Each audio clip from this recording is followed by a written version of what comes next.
5টি প্রশ্ন এবং তার সম্ভাব্য উত্তর নিয়ে আজকের এই বিশেষ পর্ব। যারা প্রাথমিকে ইন্টারভিউর প্রিপারেশন নিচ্ছেন তারা আজকের এই ভিডিওটিকে শেষ পর্যন্ত দেখবেন, কথা দিচ্ছি কাজে আসবে। তাহলে আসুন আর কথা না বাড়িয়ে শুরু করি আজকের 5টি প্রশ্ন এবং তার সম্ভাব্য উত্তর। আজকের প্রথম প্রশ্ন, নীতিকথার গল্প বলতে আপনি কি বোঝেন? আসুন আমরা একটু আলোচনার মধ্যে দিয়ে কংক্রিট উত্তরটিকে দেখে নিই। তাহলে দেখুন, শিশুরা নীতি শিক্ষায় আগ্রহী নয়, তাদেরকে নীতি শিক্ষা শেখাতে গেলে তারা কিন্তু শিখবে না, কিন্তু শিশুরা গল্প শুনতে আগ্রহী। তাহলে গল্পের মধ্যে দিয়ে যদি নীতি শিক্ষার শিক্ষা দেওয়া যায় শিশুদেরকে, তাহলে কিন্তু শিশুরা অবলীলায় সেই সকল নীতি শিক্ষাগুলোকে গ্রহণ করতে পারে। তাই গল্পের ছলে শিশুদের যখন নীতি শিক্ষা শেখানো হয়, সেই সকল গল্পগুলি, যে গল্পগুলির মধ্যে দিয়ে নীতি শিক্ষা শেখানো হয়, সেই সকল গল্পগুলিকে বলা হয় নীতি শিক্ষার গল্প। আশা করি এই যে নির্দিষ্ট প্রশ্ন, সেই প্রশ্নের উত্তরটি দিতে আপনার বর্তমানে আর কোনো সমস্যা হচ্ছে না। তাহলে আসুন আমরা খুব সংক্ষেপে এই নির্দিষ্ট প্রশ্নের উত্তর কি বলতে পারি একটু দেখে নিই। শিশুদের সর্বাঙ্গীন বিকাশ সাধনের জন্য নীতি শিক্ষা একান্ত উপযোগী, কিন্তু শিশুরা তাদের স্বভাববশত নীতি শিক্ষার প্রতি আগ্রহী নয়, তারা গল্পের প্রতি আগ্রহী। তাই গল্পের মধ্যে দিয়ে যদি আমরা নীতি শিক্ষার শিক্ষা দিতে পারি শিশুদের, সেগুলো কিন্তু শিশুরা খুব সহজেই রপ্ত করতে পারে। সেই সকল গল্প, যে সকল গল্পগুলির মধ্যে দিয়ে শিশুদের নীতি শিক্ষা শেখানো হয়, সেই সকল গল্পগুলিকে নীতি শিক্ষার গল্প বলা হয়। আশা করি এই নির্দিষ্ট প্রশ্নের এই উত্তরটি আপনি এই মুহূর্তে নিজের মুখে বলতে পারছেন। এবারে এই যে নীতি শিক্ষার গল্প, সেই নীতি শিক্ষার গল্পগুলির বিশেষ প্রয়োজনীয়তা কি রয়েছে? দেখুন, আগের প্রশ্নের মধ্যেই কিন্তু এর উত্তর লুকিয়ে রয়েছে যে নীতি শিক্ষার শিক্ষাগুলি শিশুদের সর্বাঙ্গীন বিকাশ সাধনের জন্য একান্ত জরুরি, কিন্তু শিশুদের যে সহজাত প্রবৃত্তি, সেখানে কিন্তু নীতি শিক্ষার প্রতি তারা কোনো আগ্রহ রাখে না, তারা গল্পের প্রতি আগ্রহ রাখে।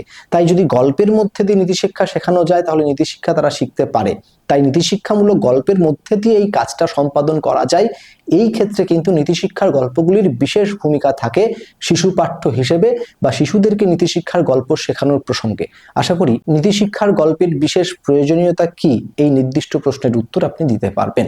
আসুন এর পরবর্তী 3 নম্বর প্রশ্নের দিকে পা বাড়াই। আজকে 3 নম্বর প্রশ্ন হচ্ছে, শিশু পাঠ্যের অন্যতম বৈশিষ্ট্য কি?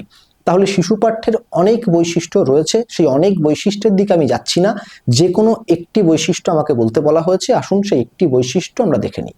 দেখুন, শিশু পাঠ্যগুলি যদি রংচঙে হয়, শিশু পাঠ্যের মধ্যে যদি অনেক ছবি থাকে, তাদের যে পাঠ্য বিষয়বস্তু, সেই পাঠ্য বিষয়বস্তুর সঙ্গে সঙ্গতিপূর্ণ কোনো ছবি যদি শিশু পাঠ্যের মধ্যে থাকে, তাহলে সেই শিশু পাঠ্য কিন্তু শিশুদের কাছে একান্ত উপাদেয় হয়ে ওঠে। তাহলে এই নির্দিষ্ট বিষয়টিকে যদি আমরা ইন্টারভিউ বোর্ডে তুলে ধরি, আমাকে প্রশ্ন করা হলো যে শিশু পাঠ্যের একটি অন্যতম বৈশিষ্ট্য আপনি বলুন। আমি বলবো সেই শিশু পাঠ্যগুলি রংচঙে হবে এবং সেই শিশু পাঠ্যের মধ্যে একাধিক ছবি থাকবে, যে ছবিগুলির সঙ্গে নির্দিষ্ট পাঠের সমন্বয় থাকবে। এটাই হচ্ছে শিশু পাঠ্যের অন্যতম একটি বৈশিষ্ট্য। আসুন আমরা 4 নম্বর প্রশ্নের দিকে পা বাড়াই। 4 নম্বর প্রশ্ন হচ্ছে, শিশুদের কাছে পাঠ্য বই কখন বিশেষ হয়ে ওঠে?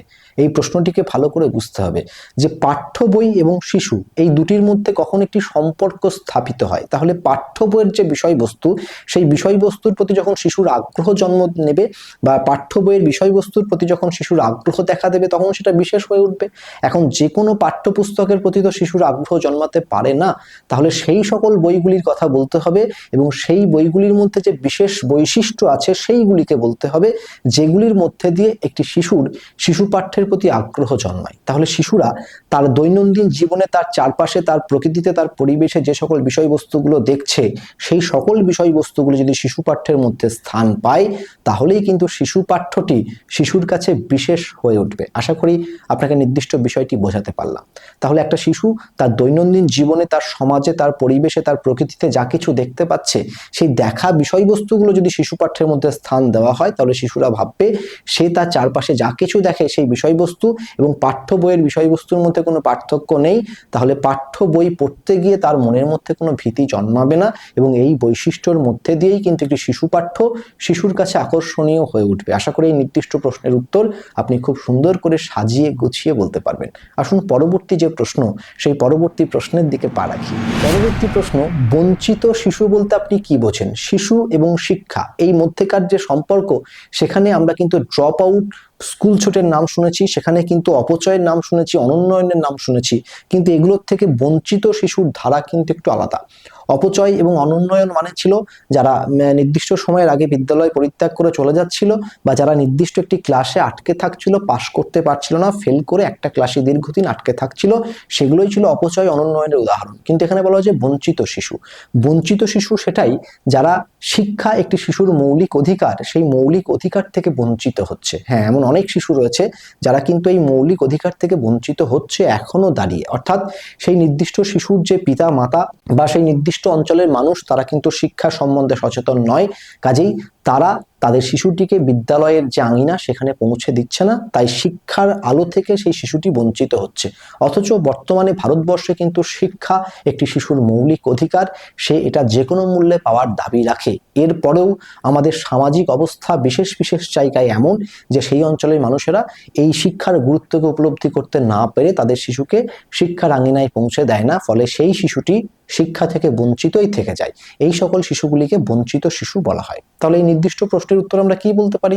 আমরা এটা বলতে পারি যে শিক্ষা বর্তমানে একটি শিশুর মৌলিক অধিকার হলেও বর্তমানে এখনো কিছু পরিবার রয়েছে যারা এই শিক্ষা সম্বন্ধে উদাসীন হওয়ার জন্য তাদের শিশুদের বিদ্যালয়ের প্রাঙ্গণে, বিদ্যালয়ের আঙিনায় পৌঁছে দিচ্ছে না, ফলে সেই শিশুগুলি শিক্ষার আলো থেকে বঞ্চিত থেকে যাচ্ছে। আমরা সেই সকল শিশুদেরকেই বঞ্চিত শিশু বলতে পারি। আশা করি এই নির্দিষ্ট প্রশ্নের উত্তর আপনার দিতে কোথাও কোনো সমস্যা হবে না।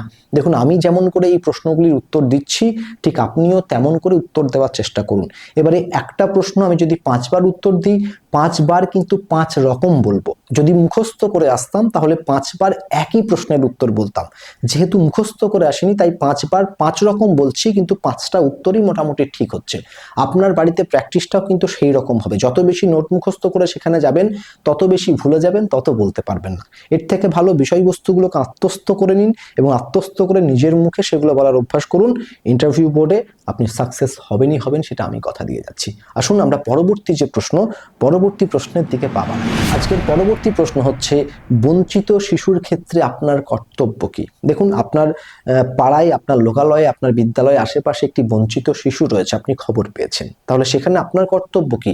আপনার কর্তব্য হচ্ছে যে কোনো মূল্যে সেই শিশুকে বিদ্যালয়ের আঙিনায় নিয়ে আসা। তাহলে এই নির্দিষ্ট প্রশ্নের উত্তর আপনি আপনার মতো করে গুছিয়ে বলুন। তাহলে আমি যদি জানতে পারি যে আমার পাড়ায় বা আমার অঞ্চলে বা আমার বিদ্যালয়ের আশেপাশে কোথাও বঞ্চিত শিশু রয়েছে, আমার একমাত্র কর্তব্য হচ্ছে সমস্ত বাধা বিপত্তিকে পেরিয়ে গিয়ে সেই শিশুকে বিদ্যালয়ের আঙিনায় নিয়ে আসা, সেই শিশুকে বিদ্যালয় শিক্ষার সঙ্গে যুক্ত করা। এটাই হচ্ছে আমার একমাত্র কর্তব্য।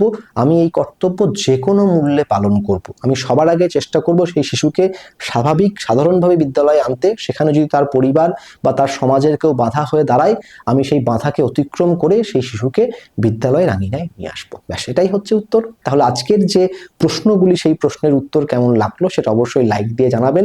এবং যদি মনে হয় যে এই চ্যানেলটি আপনাকে ইন্টারভিউয়ের ক্ষেত্রে এতটুকু সাহায্য করতে পারছে, তাহলে অবশ্যই নন্দী একাডেমি এই চ্যানেলটিকে সাবস্ক্রাইব করবেন। তাহলে দেখা হচ্ছে অন্য কোনো এক ভিডিওতে, অন্য কোনো একদিন। ততক্ষণের জন্য আপনার এই বন্ধু বিশ্বদীপ নন্দীকে বিদায় দিন।